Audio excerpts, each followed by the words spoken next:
Kita sering tidak membuka pesan atau chat dari teman kita atau mungkin sahabat kita lah.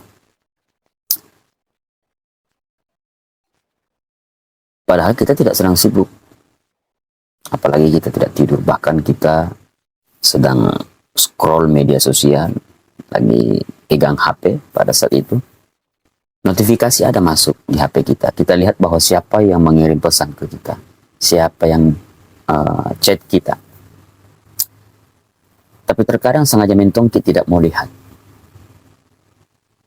Sehingga pesan itu menunggu lama. Dan orang tentunya, orang yang mengirim pesan itu tentu selalu mengecek, selalu memeriksa apakah pesan saya dibuka ataukah belum. Dan ternyata kita memilih siapa pesan yang akan kita buka dan siapa pesan yang tidak akan kita buka.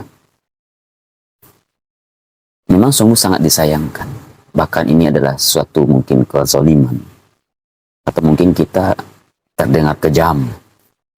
Tapi begitulah dunia bekerja. Begitulah realita kehidupan. Kita memilih siapa pesan yang akan cepat dibuka, atau bahkan siapa yang pesan dibiarkan dulu menunggu lama, baru kita buka. Bahkan ada pesan yang tidak kita buka sama sekali.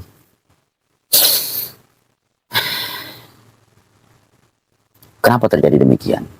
Mari kita bertanya pada diri kita, kenapa terjadi seperti itu? Bukankah ada istilah seperti ini? Di mana letak kesulitan? Di mana ada kesulitan, maka di situ terkadang orang-orang akan meninggalkan kita. Dan itu realita. Itu realita. Berbeda janji Allah di dalam Al-Quran. Inna ma'al usri yusra.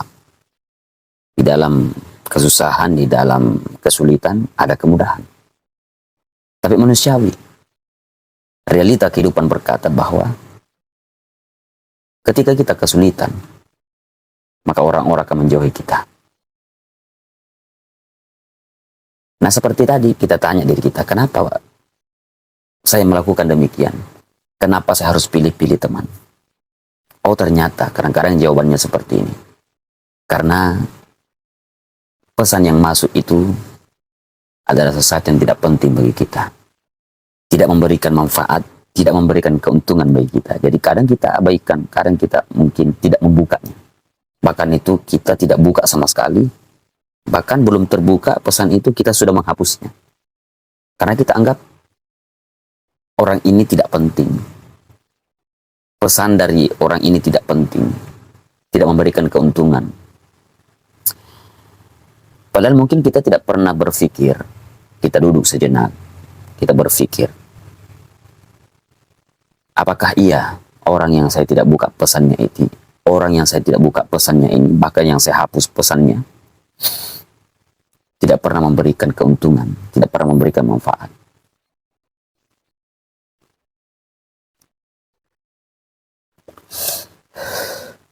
Bisa jadi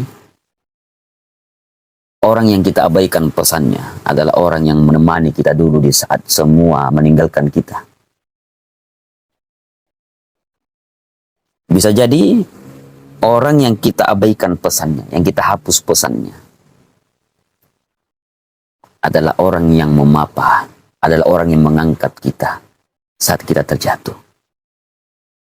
Mungkin dia adalah orang yang saat kita kesepian, dialah yang datang membuat kita tersenyum, membuat ramai suasana kita.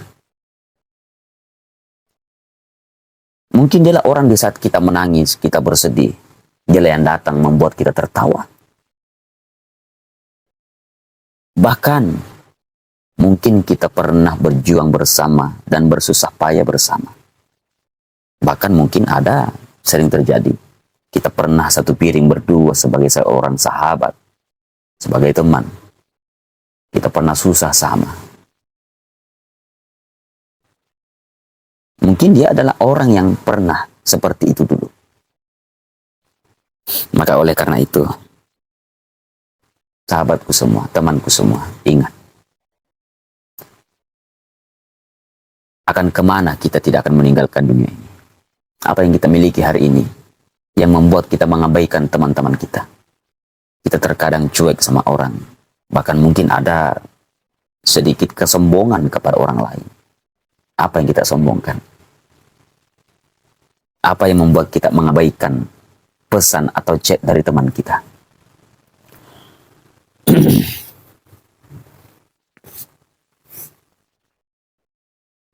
Terakhir, lakukan semua karena Allah. Bertemanlah karena Allah. Karena itu akan menuntun kita kepada keikhlasan. Dan keikhlasan akan senantiasa menciptakan silaturahmi yang baik. Silaturahmi yang baik akan mendatangkan berbagai banyak berkah. Akan mendatangkan berkah dan rahmat Allah yang luar biasa dalam kehidupan kita. Ingat,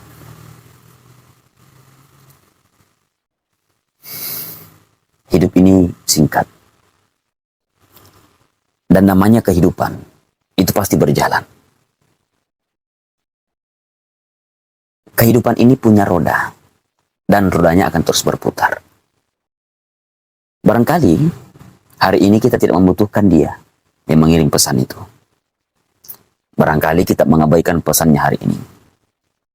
Tapi setiap sikap, setiap sifat dalam kehidupan kita akan menjadi ujian kita. Akan kembali kepada kita. Kita melakukan keburukan, kita melakukan kebaikan. Semua itu akan kembali kepada kehidupan kita sebelum ajal menjemput kita. Apa jadinya jikalau esok hari Allah memutar kehidupan ini? Hari ini dia yang membutuhkan sesuatu terhadap kita. Tapi di kemudian hari, kitalah yang ada keperluan dan kita sangat butuh bantuannya. Lalu bagaimana perasaan kita? Jikalau pada saat itu dia mengingat bagaimana kelakuan kita dulu. Kita pernah mengabaikan pesannya, kita pernah cuek terhadap chatnya, terhadap SMS-nya misalnya. Atau bahkan mungkin kita pernah tidak menganggap dia. Tidak menganggap pesan yang disampaikan, pesan yang dikirim itu tidak penting. Apa jadinya jika dia mengingat itu dan kemudian dia melakukan hal yang serupa? Bagaimana perasaan kita? Oleh karena itu, lakukan sesuatu dalam kehidupan kita sesuai dengan kemampuan kita. Dan saya rasa tidak ada beban, tidak berat, hanya dengan membuka pesan. Dan ketika mungkin sedang ada kegiatan atau sedang sibuk, sampaikan saja. Atau mungkin lagi kurang bagus moodnya, kurang baik moodnya, sampaikan aja. Seorang teman akan memahami apa yang kita alami. Saya kira itu cukup dari Daeng. Sekian dan terima kasih.